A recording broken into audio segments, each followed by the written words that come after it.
Hello, today we will begin exploring chapter 14 and we will dive deeper into glycolysis, glyconeogenesis, and pentose phosphate pathways.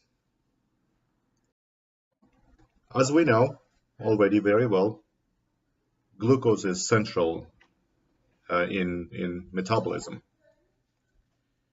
It is very rich in potential energy. Uh, Complete oxidation of glucose into carbon dioxide has a free energy um, of let's see right here. It has an oxidation. It has a free energy change of 2,840 kilojoules per mole. That's quite a bit of energy. Cells can store glucose as high molecular weight polymers, such as starch or glycogen. So that's a very energy efficient way of storing sugar as large polymers, because this can help maintain low uh, cytosolic osmolarity, and at the same time be able to store vast amount of sugar, because then sugar can be released from these uh, macromolecules and be used to produce ATP, as we know, through glycolysis, through both aerobic and anaerobic pathways. But besides sugar being an energy source, it's also a very versatile precursor for many things. So here we talked about already the oxidation, we talked about storage. How about the simple truth that glucose can be used to make structural polymers? For example, some bacteria, E. coli, they have carbon skeletons of many amino acids that sugar is used as a precursor.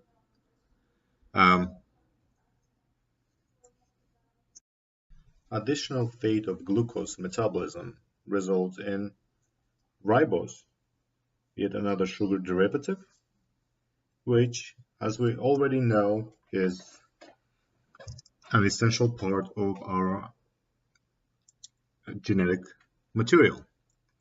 So, as such, the comprehensive study of metabolic fate of glucose is quite complex. Glucose can undergo thousands of transformations. But for practical purposes, in animals, glucose can undergo three major fates, or rather these thousands of transformations can be categorized into three main groups, which include storage as polysaccharides, or sugar can be oxidized into three carbon compounds, and as you well know, it's so let me go back. So glucose can be stored as starch. It can be oxidized into three carbon compound, which is pyruvate, which then can, of course, be used further to generate ATP, and some other metabolic intermediates, as you remember, such as high energy carriers, NADPH, and so on and so forth. And or it can go through a pentose phosphate pathway.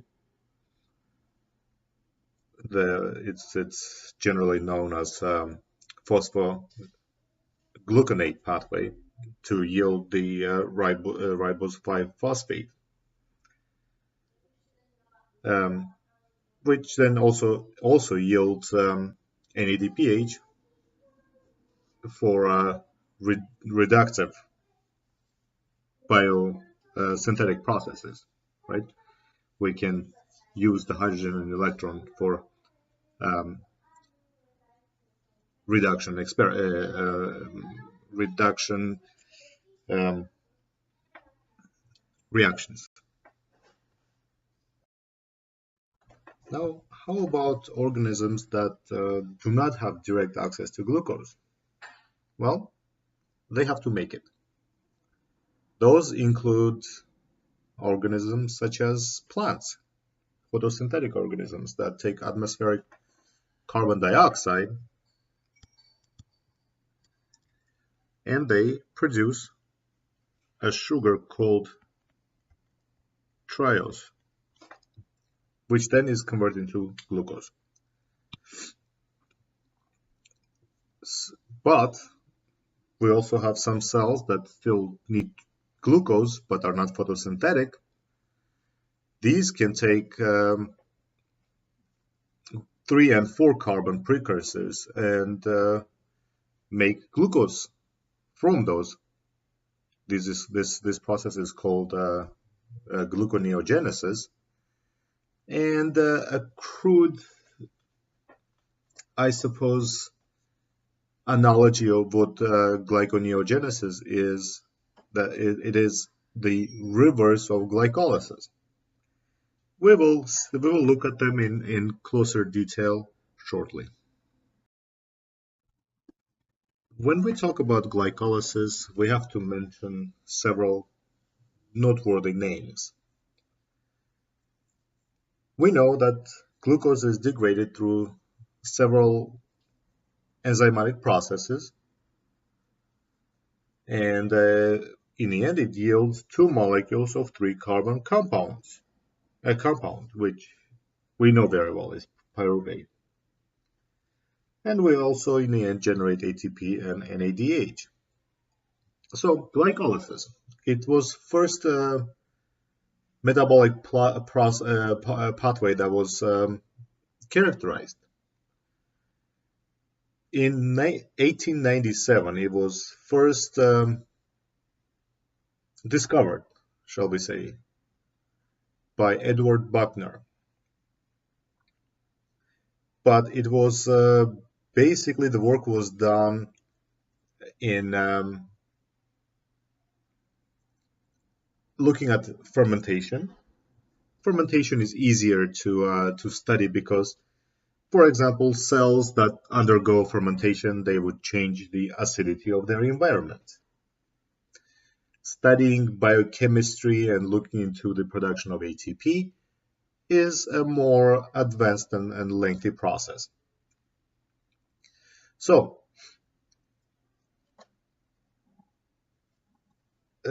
later, based on Buckner's work, 2 noteworthy scientists, one of which is Euler-Chalpin, and another one whose picture is not here, Warburg, W-A-R-B-U-R-G. They worked on the yeast pathways that basically they extended the work that was done by Buckner and further characterized. And then we had scientists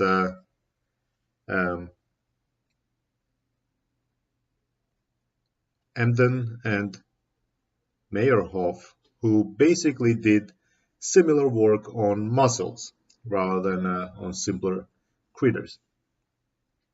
So now we know that glycolysis is a ubiquitous process amongst animals or any living creature.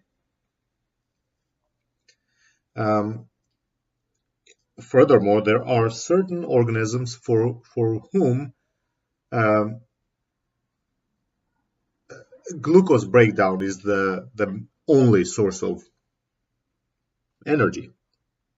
Even in mammalian tissue, the cells such as erythrocytes, renal medulla, brain, sperm, they only metabolize sugars or glucose. Um, so there are some plant cells that are not photosynthetic. They derive their energy from glycolysis. And we have a plethora of anaerobic microorganisms that entirely depend on glycolysis. Now, when talking about glycolysis, it would be unfair to not mention fermentation. Fermentation, it's basically the anaerobic degradation of glucose to produce ATP. Now, the general belief is that organisms originated in the atmosphere without oxygen. Therefore, the anaerobic breakdown of sugars or glucose was the only mechanism. There are some telltale signs of it. For example, the chemical reaction between species are completely identical. The amino acid sequences of enzymes are and three-dimensional structures are conserved. Um, from in different species such as human being and yeast and spinach. And these mechanisms are perhaps different only in a regulatory portion. The thermodynamic principles and the types of regulatory mechanisms that govern glycolysis are basically common to all pathways of cell metabolism. Now here is a brief refresher on glycolysis, and we have two phases here denoted as A. As you remember, the two phases include the, shall we say, the preparation phase, which consumes ATP twice, and we end up with glyceraldehyde 3-phosphates, two molecules, which are then passed to the second phase, in which we start generating ATP. Here, on the right side, we have the enzymes that catalyze these corresponding reactions. And of course, same thing's true for the next phase. Here we start generating ATP and NADH. Again, these are the enzymes that catalyze corresponding reactions. Here we generate 4 ATPs, and we end up with 2 molecules of pyruvate, which, as we know, that are being shuttled into electron transport chain in mitochondria by coenzyme A, or are being used in fermentation to liberate NAD. So to further show this schematically, again, you should know this very well by now. We have glucose, which undergoes 10 reactions to produce 2 pyruvates, which then can undergo fermentation to create ethanol and two molecules of ethanol and 2 molecules of carbon dioxide, liberating NAD. Or they can go another fermentation process to generate lactate, such as in yeast, for example. The aerobic conditions, we generate again 2 carbon dioxides And then the pyruvate is shuttled into the mitochondria by acetyl-CoA. Again, 2 molecules, 1 for each pyruvate. And then we put it into acetic acid cycle, which then generates another 4 carbon dioxides and 2 molecules of water. And of course, then it's used further to generate a vast amount of ATP. I will also upload into the lessons section a 1 or 2 page part from the book, just in case, for you to be able to go through it yourself and further refresh your memory. Now here is an independent little research. Please write up one paragraph on both of these scientists and state what they have contributed to our wealth of knowledge.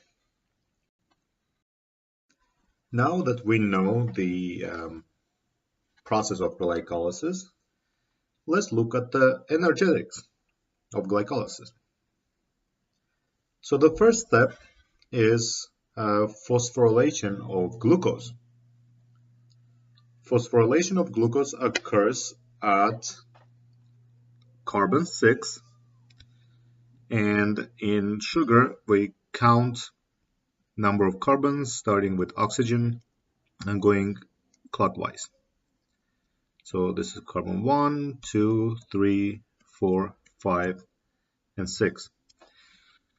So we have the OH group at carbon 6 in glucose, which is a very poor leaving group, so it has to be catalyzed for it to leave and for phosphate to be attached to it. And that catalysis is done by hexokinase. So hexokinase, like many other protein kinases, require magnesium to function properly. And because, as we also mentioned, the true substrate is magnesium ATP2 minus rather than ATP4 minus. Remember? Interesting. So when bound, hexokinase undergoes significant conformational changes. So here we have a graphical representation of hexokinase, which has been derived from crystal structure.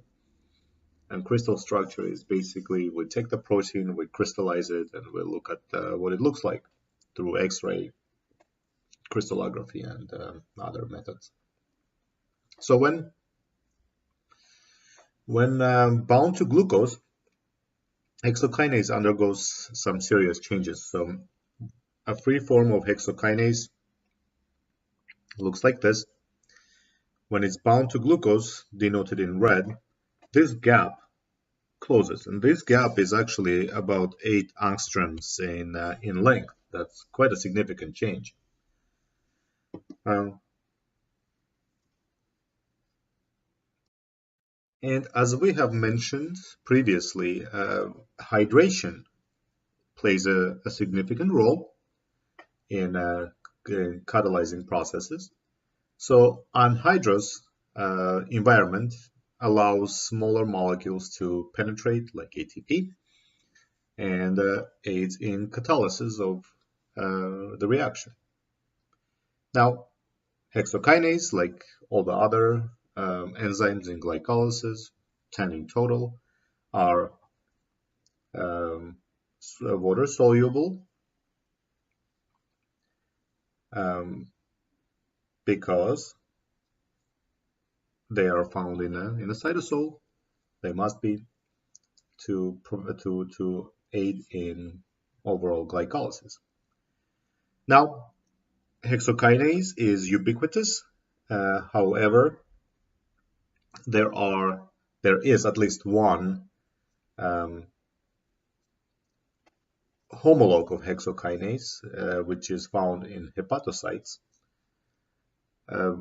which is called hexokinase 4 or glucokinase.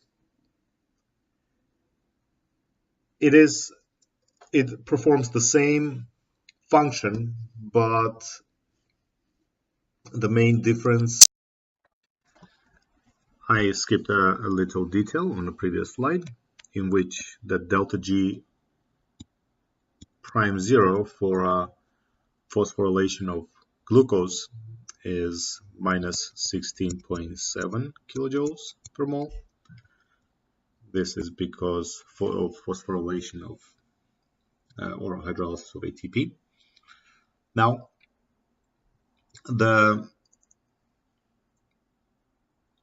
this process, the conversion of glucose 6-phosphate to fructose 6-phosphate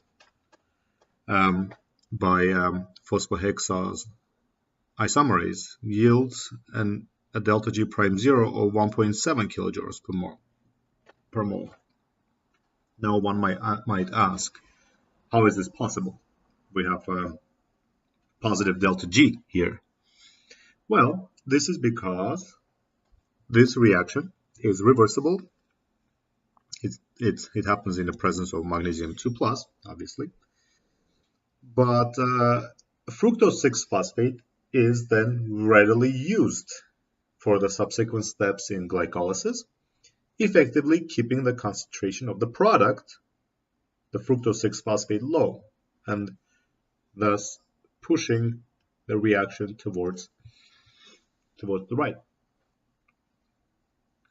So this step, the isomerization step, has a critical role in overall glycolysis pathway. The rearrangement of carbonyl and carboxyl groups on C1 and C2 is a necessary step for the next two steps in glycolysis. The step 3, which is subsequent step to this, requires that the group at C1 first be converted from carbonyl to an alcohol, and in a subsequent step, the step 4, cleavage of the bond be between C3 and C4 requires a carbonyl group on C2, as we will see shortly. Now, again, I jumped forward. I wanted to explain how we get a fructose 6-phosphate, a pentose 5 carbon ring or 5 ring sugar from a 6 ring sugar. Now this carbon right here is the same as this carbon right here, okay? And this carbon right here remains within the ring, therefore forming our 5-sided sugar here. Now let's take a closer look at the biochemical reaction that converts glucose 6-phosphate to fructose 6-phosphate. Now, I'm sure you had a question on a previous slide when I mentioned carbonyl and carboxyl groups, and obviously from the first glance there aren't such groups, but if we open up this ring, it becomes apparent that we do have carbonyl here. Now, this reaction occurs within the catalytic site of phosphohexose isomerase. And the residue, the amino acid residue that allows this reaction is the glutamic acid here that is, for some reason, indicated with the letter B. So, what happens here is that the glutamic acid takes away the hydrogen from carbon 2, which then allows rearrangement of the electron between carbon 1 and carbon 2, creating a double bond. And then, of course, the carbon 1 breaks one of the bonds with oxygen, and we have an alcohol forming. So these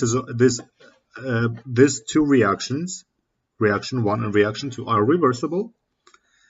Reaction 2 occurs in the presence of hydrogen ion, and it is happening within the cliff of phosphohexose isomerase. So this forms a molecule which is a cis-indole intermediate molecule. Cis, because we know that most of the biochemical process, all of the biochemical processes that occur through enzymes yield only one isomer of the molecule.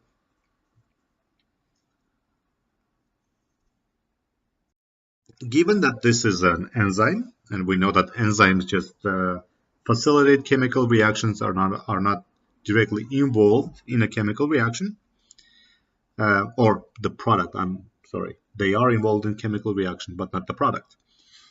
At step 3, we have the release of hydrogen because the glutamic acid donates the hydrogen back to our molecule, but now it donates to carbon 1.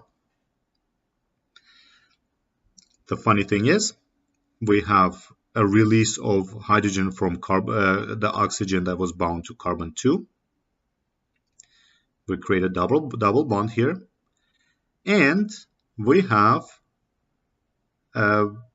carbon 1 now has an alcohol on it. So when we talked about rearrangement of carbonyl and alcohol, we were talking about this, the reversal going from carbonyl on carbon 1 to carbonyl on carbon 2, and from alcohol on carbon 2 to alcohol on carbon 1. And the reaction number 4, again reversible, that's basically closing of the loop and forming, that's right, our fructose 6 kinase. This is an important reaction. Learn it. This makes perfect sense, and it is fantastic. Now, this is the first portion of the explained reaction, and this is the second portion of the same reaction. Next, we have the fructose 6-phosphate being converted to fructose 1,6-bisphosphate.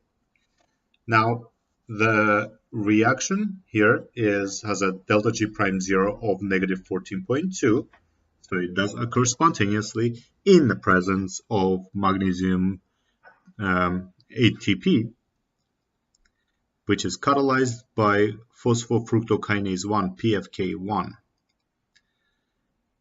That's just simply adding yet another phosphate to carbon 1. Fructose 6-phosphate, obviously we have a phosphate on carbon 6, and we have fructose 1,6-bisphosphate adding another phosphate to carbon 1. Now let's look at this a little bit more closely. Next step in glycolysis, in which we take fructose 1,6-bisphosphate, catalyze it with aldolase to form actually two products, which is one is dihydroxyacetone phosphate, and the second one is glyceraldehyde 3-phosphate. Now,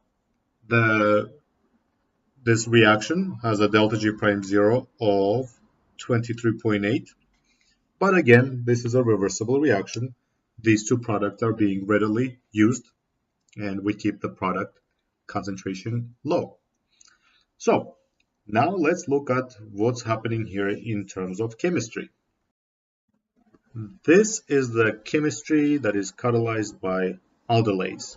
As you can see, it's a lengthy process. Therefore, let's chop this down to step by step. Now here we have the first step in catalytic process by aldolase. And the first initial step is to open up the fructose 1,6-bisphosphate into a linear form. And in the catalytic site of aldolase, we have several steps that occur. The first step is a bond formation between the nitrogen on lysine residue and the carbon number 2, and break down or one of the bonds between the carbon oxygen and formation of a covalent bond between oxygen and this hydrogen right here. So we form basically a tetrahedral structure here, which is a high energy species, but as we know that many high energy species are more stable in the catalytic domain of enzymes. Now, the next step is a reaction between yet another residue on our aldose that reacts with a hydrogen that is part of the lysine, which then liberates an electron here that donates this electron to the sodium and carbon bond, which in turn liberates the proton here. And as a result, we get the following. Now, from here, we know that this bond is broken, and we know that double bond is formed here, as we can see in the product. This reaction generates water, right? This water right here leaves, and this allows subsequent reactions to occur. And mainly, another amino acid residue takes up the hydrogen here, which forms a carbon double bond with oxygen here. And then we have a breakage of this and formation of double bond here. Now this is a very important step, protonation of Schiff base. Here is an assignment question. Please briefly describe what is Schiff base. What's happening here is the following. We have another amino acid residue that binds this hydrogen, liberating the electron here, which then forms a double bond. This chemical reaction actually then breaks this bond, which is taken up by that carbon, forming a double bond here. Now, what we have left, this bond is broken. We are left with this molecule right here. And guess what that molecule is? That's our glyceraldehyde 3-phosphate, one of our products from this catalytic step. The other portion of our initial fructose 1,6-bisphosphate remains in the cliff, and following reactions occur in which we have breakage of this double bond here and formation of a carbon-hydrogen bond by this carbon, and we have donation of. So once our glyceraldehyde 3-phosphate is released, we find ourselves in this isomerization stage, which is reversible, that we have our remaining molecule bound to the lysine nitrogen by double bond, which can undergo isomerization, that is our initial double bond carbon-carbon single bond nitrogen carbon. And then after this we come to our last step. The last step is actually the release of our product, the final product, the dihydroxyacetone phosphate. And this happens because of when we have a double bond with carbon here, we have positive charge on nitrogen, unstable. So this can consume water to replace this nitrogen with oxygen molecule, therefore releasing our final product right there. And then we have proton exchange, a little bit outside of this course. Proton exchange with solution that restores the altogether the enzymatic pocket to allow subsequent. It is important to know that only one of these triose phosphates, triose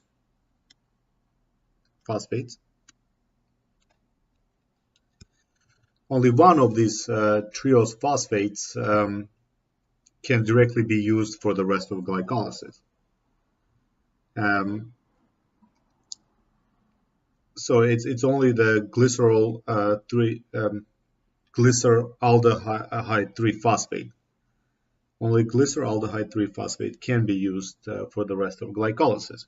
But the good thing here is that we have triose phosphate isomerase that can actually make glyceraldehyde 3 phosphate from our other product from step 4, the dihydroxyacetone phosphate.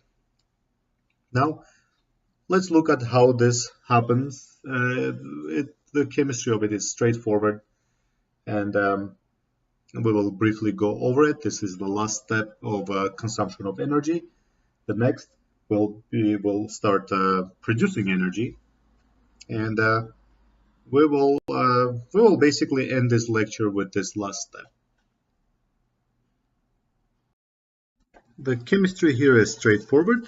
Let's take a look at it quickly. We have the dihydroxyacetone phosphate here. Let's see. Let's do this. Carbon, phosphate, hydrogen, hydrogen, carbon, double bond hydrogen, oxygen, carbon, OH, hydrogen, and hydrogen. So what's happening here is the following. We have a breakage of one of these bonds here and forming a bond with hydrogen. Okay. And at the same time, we have breakage of, okay, let me do it this way. Oxygen and hydrogen. We have breakage of this bond here, or rather here, and then leaving of this hydrogen. So this reaction yields carbon, hydrogen, hydrogen, carbon. Now we have OH, right? Single bond, carbon. Now here we have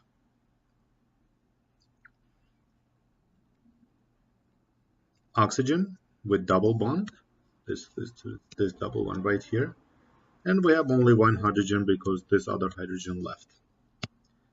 And this molecule is our glyceraldehyde 3 phosphate. Now glyceraldehyde 3 phosphate can now be used further. So if we look at the whole picture, the fructose 1,6-bisphosphate, and look at our two products, the dihydroxyacetone phosphate and the glyceraldehyde 3 phosphate, we can see that from our initial substrate, the carbons 3, 4, and 5 are now used are now part of the glyceraldehyde 3 phosphate, and carbons 1, 2, and 3 are part of our dihydroxyacetate 3 phosphate. So with the previous reaction, we basically made the carbons 3, 4, and 5, and excuse me, 4, 5, and 6, and 3, 2, 1, indistinguishable from each other. And as such, we made more of glyceraldehyde 3-phosphate, which then now can be used downstream to rest of the glycolysis. So,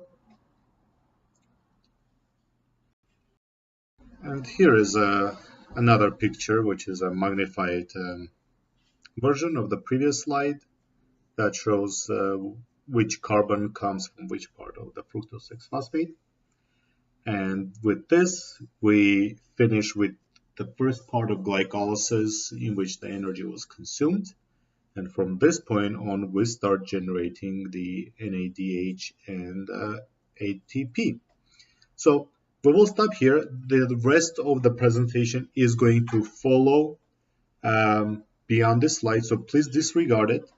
I will post the subsequent lecture shortly. Thank you.